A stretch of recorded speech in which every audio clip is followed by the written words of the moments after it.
Hi guys, we're not doing an actual live stream with a Q&A this week because we just got back from the Prophecy Watchers conference.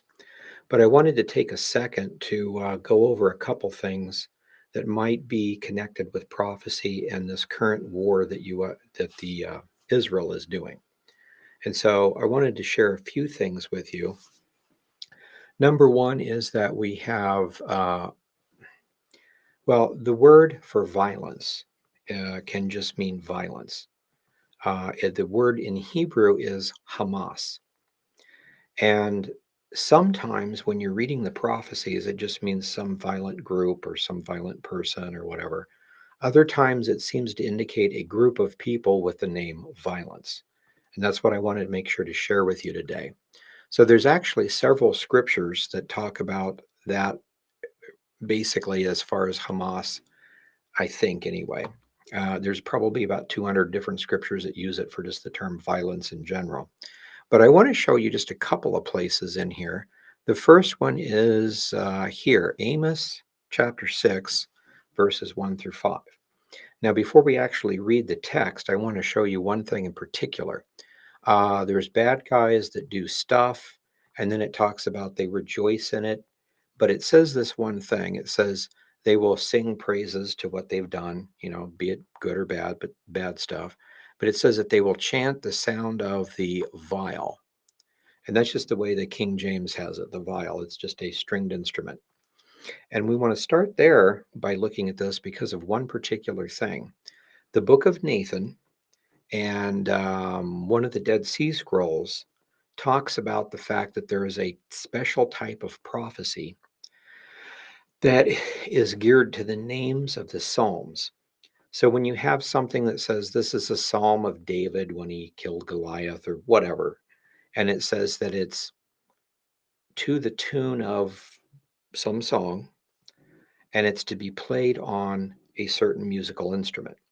Well, when you look at that certain musical instrument, it's usually a stringed instrument. And what you want to do is count the number of strings on that instrument. Like we talk about a guitar being a six string.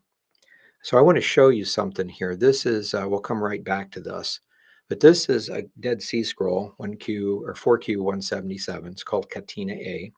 It's just a bunch of prophecies put together. And in the middle of this, he talks about these evil people in their day, which is the time of the first coming.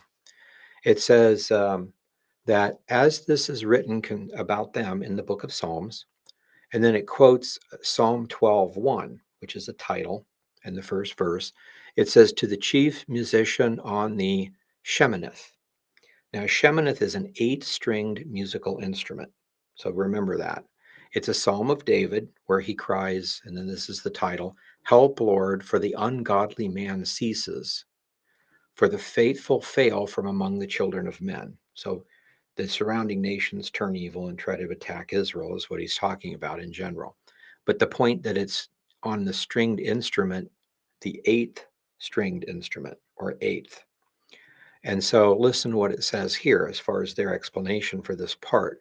For the instruction to people without knowledge. You guys don't know prophecies. I don't know prophecies the way they did. So for those of us that don't understand everything, here's the answer. They are the eighth Ona. Something about compassion. There is no peace, for it is written in the book of the prophet Isaiah about them. And it goes on and talks about the actual prophecy. But what I want to show you here is that this is a prophecy about some evil group fighting against the Jews in the eighth Ona. Now, an Ona is a 500-year period. So what they're teaching, and it's very clearly taught in some fragments of Nathan that I don't really have available at the moment to show you, but the basic idea is because Psalm 12 is set toward a eight-stringed musical instrument, they're saying that the prophecies in Psalm 12 refer to things that happen in the eighth Ona. Okay, so that's significant to us. Right now, we're living in the 12th Ona. So if there is a 12-stringed musical instrument, and there's a kinnor, and I think there's a couple of others, but a kinnor is the normal one, is a 12-stringed musical instrument.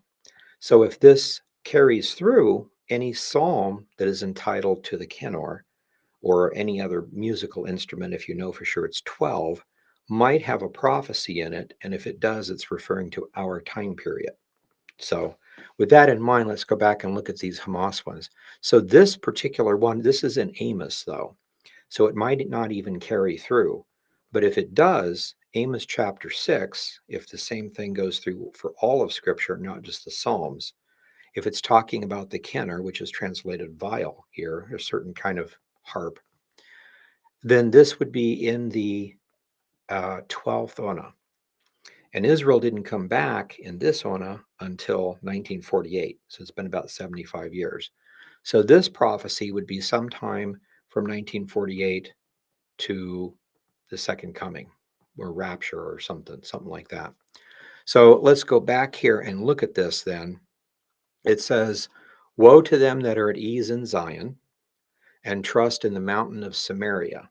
So there's a group of people in Zion or in Israel that are at ease. They trust the mountain of Samaria. Now, Samaria sometimes is Zion. Currently, Samaria is the West Bank or the Palestinian groups, one Palestinian group. And then, of course, Zion is Jewish as far as the government structures, which are named chief of the nations to whom the house of Israel has come. So Israel didn't exist. Now it exists again. Pass ye unto Calna and see. From there go to Hamath the great and see. Go down to Gath of the Philistines. So Calna, Hamath, and Gath are cities that are located in Syria, Lebanon, and the Gaza Strip. Gath is where Samson fought Goliath. Goliath was from Gath. So that's that area down there. It says, are these kingdoms better than yours? Do they have greater borders than yours? No, actually, well, Syria currently is bigger than Israel. Lebanon, not.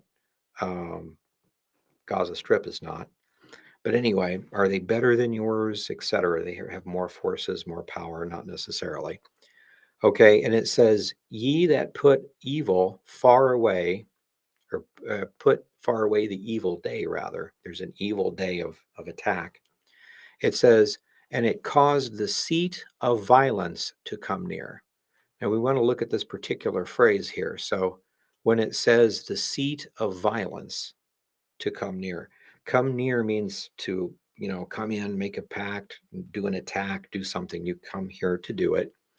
When you talk about the seat of something, like the county seat is where the courthouse is for the county. So it's the center or the government structure. So we're talking about something about these. There's Kalna, Hamath, and Gath as a group of people, but we're specifically talking about Gath of the Philistines or the Gaza Strip.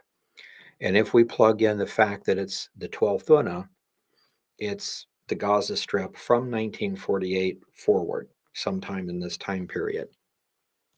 And there is a seat or a government structure that has the name of violence, which in Hebrew, of course, again is Hamas. So there is a group called Hamas that is the government structure of a place called Gaza or Gath of the Philistines.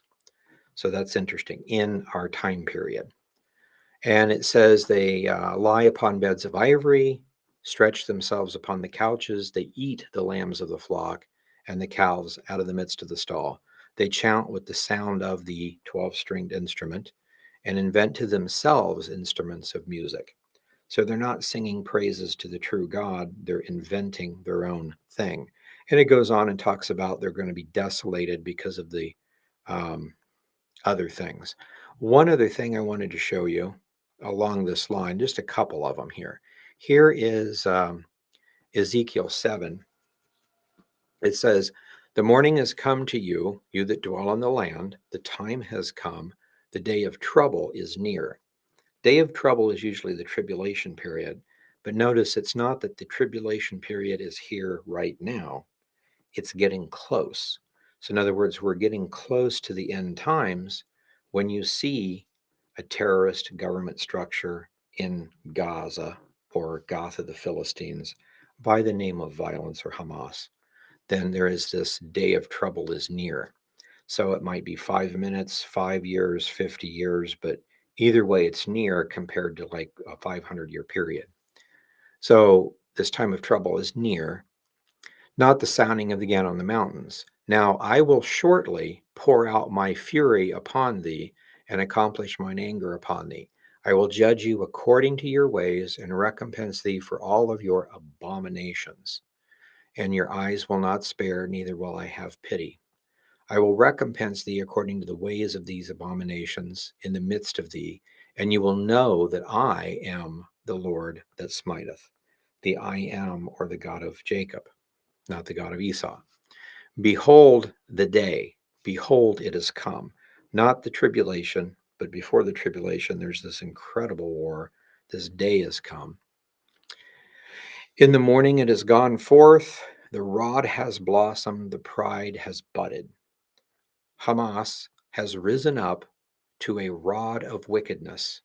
None of them shall remain, nor any of their multitude, nor any of theirs, and neither shall there be any wailing for them. And there's a lot of other scriptures like that. Like I say, there's a couple of hundred, but they just mean violence in general. And there's, let's see, one, two, three, four, five, six, I would say 6 or 7 passages that specifically talk about a group called violence doing something. We just wanted to share this with you real quick. Right now, we're having lots of things going on with the war if you're keeping in contact with it.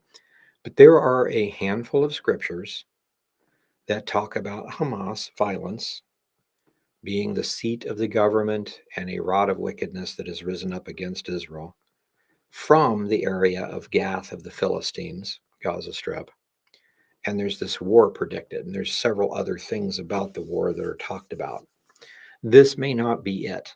Okay, 2 years ago, I did a video on the war in Syria, which looked like some of the prophecies were going to be fulfilled, and it wasn't. Come close, but not quite.